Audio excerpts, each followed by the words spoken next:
books. These are my book recommendations on the study of the Muslim civilization. One book to begin with, so that you understand how Islam was actually spread, how Islam expanded so rapidly in such a short span of time in the 7th century and beyond. How was this civilization or the landmass carved, okay, from China to Spain? How did that happen? There's a very, very important book I want you all to read and study. It is an encyclopedia of information, The Preaching of Islam by Professor Thomas Arnold. This particular edition was published in 1913. Now, a lot of you may be thinking it is outdated, it is old. No, it is not actually. The evidence still stands. The evidence he presented for his arguments still stands. It's very, very powerful. The Preaching of Islam, a history of the propagation of the Muslim faith. T.W. Arnold, London, Constable and Company Limited, 1913, this edition. You may not find this edition online. You will find recent reprints, and please get hold of this book and study it. The Preaching of Islam. It is also called The Spread of Islam, erroneously by some other publishers who reprinted it. Thomas Arnold, who was not a Muslim, he was a British philosopher who had taught in India, in Indian colleges and universities. He returned to Britain and he worked for 4 to 5 years in the British Library collecting evidence to write this book. In this book, he argues that Islam was actually a blessing. Islam liberated a lot of oppressed people in the land of Syria, Egypt and beyond. In fact, one of the reasons Islam spread so fast was because of the mercy and the justice and the tolerance Islam brought with it. So Professor Thomas Arnold talks about that in this book very powerfully with a lot of historic evidence. This book is mind-blowing. I recommend this particular book for all people out there, Muslims and non-Muslims, and in particular for those who are spreading hate against Islam and Muslims. Whether you are paid or whether you are simply ignorant, please go and study this book and you will see a lot of the reasons how Islam spread so fast in the 7th century and what happened after that spread. What arose as a result. Okay, another book I have already recommended for studying is The Hidden Debt to Islamic Civilization.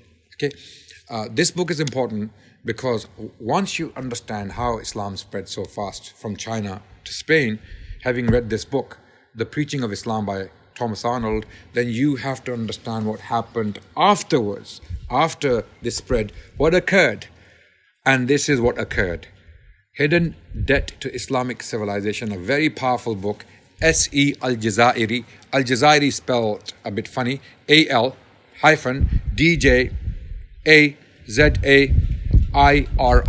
Okay, this is the spelling of the author's name, Al-Jazairi. Okay, Hidden Debt to Islamic Civilization is an encyclopedia of information, about 500 pages, and this gives you information as to what the Muslim civilization, having spread after taking all that landmass, what happened then. Some of you may be asking as to why this took place in the first place. Why were the Muslims taking all this land in the first place? Again, the answer is to be found in this book, The Spread of Islam or The Preaching of Islam by Professor Thomas Arnold. By the way, he didn't die a Muslim. He was not a Muslim. He simply put down the history as he found it. Right? Another book I would strongly recommend to study the history of the Muslim civilization or the Islamic civilization is a very important book, Studies in Islamic Civilization. The Muslim Contribution to the Renaissance. Very important book. Okay, it is authored by Ahmad Isa with Uthman Ali. Okay, 2 authors have written this book in collaboration, and this is a very powerful book that talks about much history of Islam.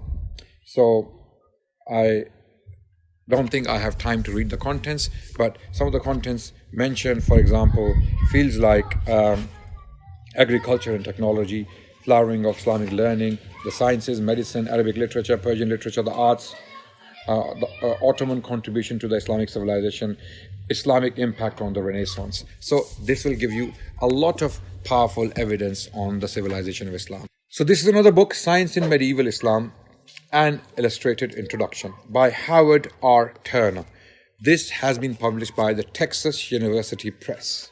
Okay, if I'm not mistaken. Yeah, University of Texas Press, Austin. Science in Medieval Islam. Okay, A very interesting book. You must read it. If you happen to be British or English in particular, there is one book I strongly recommend, is this book, The Matter of Araby in Medieval England, by Dorothee Metzlitsky.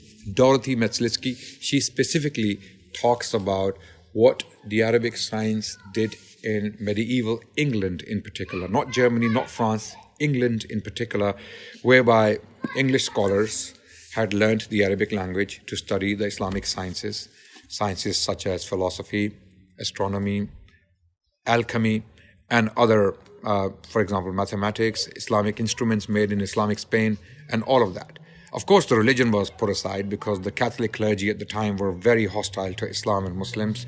And if you want to understand that hostility and where it came from, I strongly recommend another book which is titled Islam and the West, Making of an Image. The title of the book is Islam and the West, Making of an Image. It is authored by Norman Daniel. Norman Daniel has written that book, and you will understand where the hostility came from and how Islam's image was distorted throughout this period.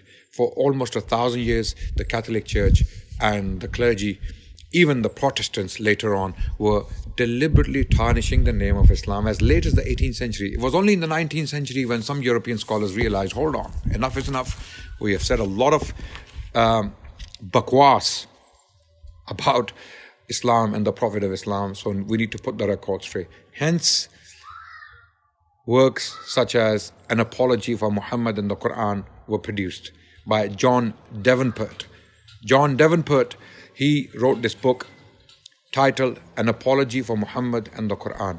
And there were other authors who had written similar works in the 19th century praising the civilization of Islam and Muslims. In fact, the process started in the 18th century during the Enlightenment period, whereby some Enlightenment philosophers and founding fathers were writing works praising Islam.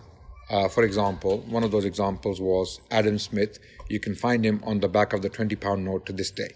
Okay, Adam Smith, who was born in 1723 and died in 1790, was the author of the famous book, The Wealth of Nations, right?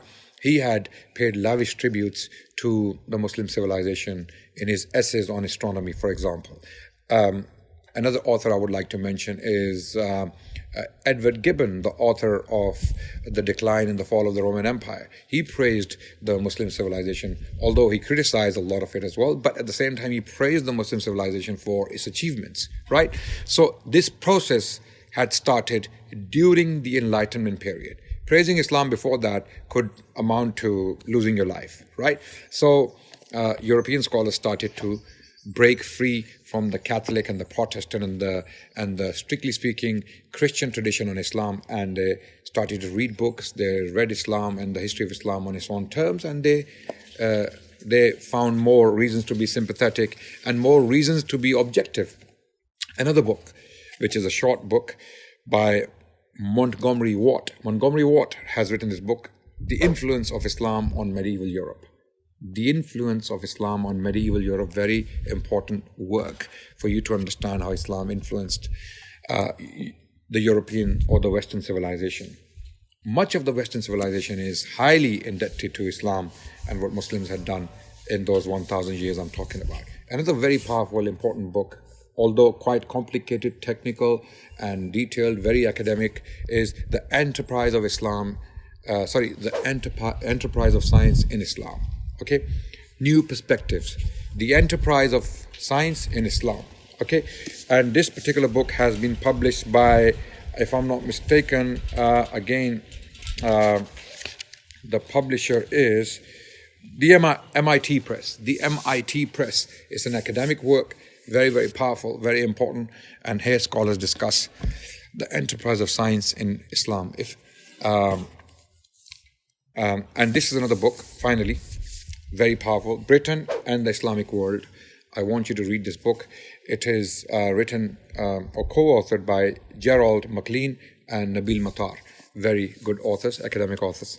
So, having looked at this briefly, of course, I cannot describe the contents of these books in one video. That's not going to be possible. I invite you to choose one of them and start reading and see what the Muslim civilization achieved in those centuries.